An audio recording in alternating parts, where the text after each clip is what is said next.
Amantii kee jecha wareegamte badii tokko malee baaburaan daakamte gonfoo samii torbaa jabinaan argatte Giyoorgis si waamnaan kana naaf dhaabbatte. Dhugaa amantii kee jecha wareegamte badii tokko malee baaburaan daakamte gonfoo samii torbaa jabinaan argatte Giyoorgis si waamnaan kana naaf dhaabbatte. Jaalallee koo jedhee gooftaan si waameera awwaalicha keessaa kaasee si dhaabeera surraa ergamoota Waaqaa si badhaase tolaafamaa namaa jedhee si moggaase surraa ergamoota Waaqaa si badhaase tolaafamaa namaa jedhee si moggaase. Dhugaa amantii kee jecha wareegamte badii tokko malee baaburaan daakamte gonfoo samii torbaa jabinaan argatte Giyoorgis si waamnaan kana naaf dhaabbatte. Sadii duutee kaatee amantiin kee addaa ijoollee Waaqayyoo hundas si jaallata daraa gowwaraantee aangoo kee kuffiste buruktaa bitidii nyaatamuu oolchite daraa gowwaraantee aangoo kee kuffiste buruktaa bitidii nyaatamuu oolchite. Dhugaa amantii kee jecha wareegamte badii tokko malee baaburaan daakamte gonfoo samii torbaa jabinaan argatte Giyoorgis si waamnaan kana naaf dhaabbatte. Waaqayyo jaalataa kan maqaa kee waamu badhaaf rakkoo hamaan isaan hin qaqqabu ifaa samiirraa si golboobee jira nuuf kottu Giyoorgis si waamannaa dara ifaa samiirraa si golboobee jira nuuf kottu Giyoorgis si waamannaa dara. Dhugaa amantii kee jecha wareegamte badii tokko malee baaburaan daakamte gonfoo samii torbaa jabinaan argatte Giyoorgis si waamnaan kana naaf dhaabbatte. Baabura buusanii foon kee kan daakanii irraa sirraattis kan si firfirsanii simboo si baay'isee gooftaatu si kaase dhibantaa koo jedhee maqaa si moggaase simboo si baay'isee gooftaatu si kaase dhibantaa koo jedhee maqaa si moggaase. Dhugaa amantii kee jecha wareegamte badii tokko malee baaburaan daakamte gonfoo samii torbaa jabinaan argatte Giyoorgis si waamnaan kana naaf dhaabbatte. Dhugaa amantii kee jecha wareegamte badii tokko malee baaburaan daakamte gonfoo samii torbaa jabinaan argatte Giyoorgis si waamnaan kana naaf dhaabbatte.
nagargaare guyyaa rakkoo nagargaare guyyaa rakkoo kee horgee iskootu abbaa koo kee horgee iskootu eegaa koo nagargaare guyyaa rakkoo nagargaare guyyaa rakkoo.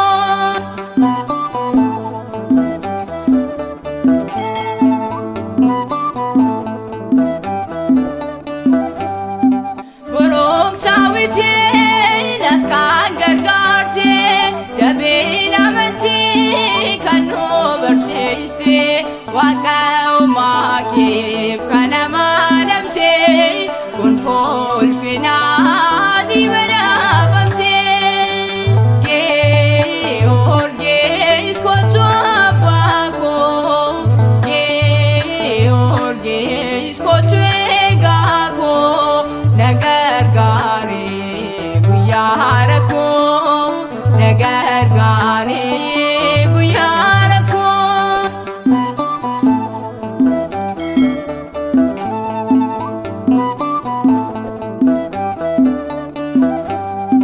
Gonfoo moo'icha abboota kootii naaf ulfinaa moo'icha isaanii naaf zabeenaa miidhagina koo lafnaa qaqqabee Giyoorgis abbaa koo kee horgee iskootu abbaa koo kee horgee iskootu eegaa koo nagargaare guyyaa rakkoo nagargaare guyyaa rakkoo.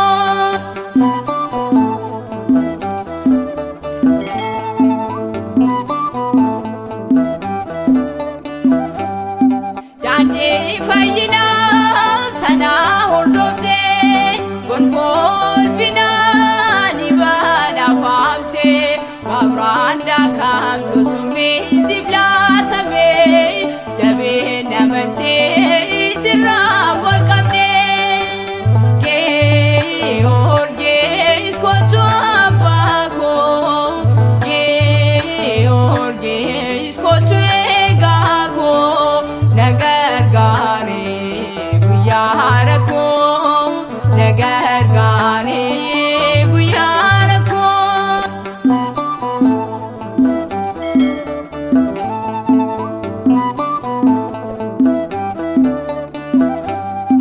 Gonfoo moo'icha abboota kootii humnaaf ulfinaa moo'icha isaanii naaf zabeenaa miidhagina koo lafnaa qaqqabee Giyoorgis abbaa koo kee horgee iskootu abbaa koo kee horgee iskootu eegaa koo nagargaare guyyaa rakkoo nagargaare guyyaa rakkoo kee horgee iskootu abbaa koo kee horgee iskootu eegaa koo nagargaare guyyaa rakkoo nagargaare guyyaa rakkoo.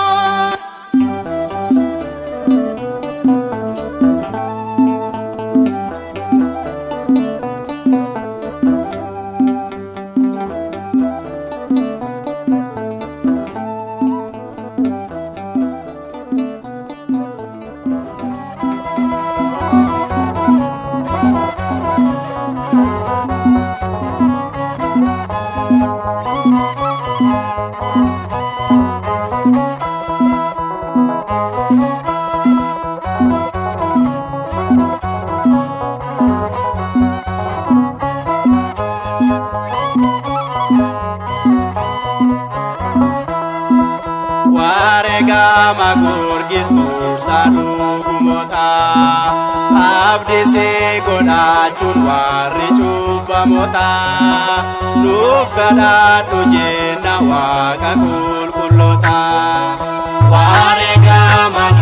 Giyoorgis tursa dhugumota abdisi godhachuun warri cubbamota nuuf kadhadhu jenna Waaqa qulqullota.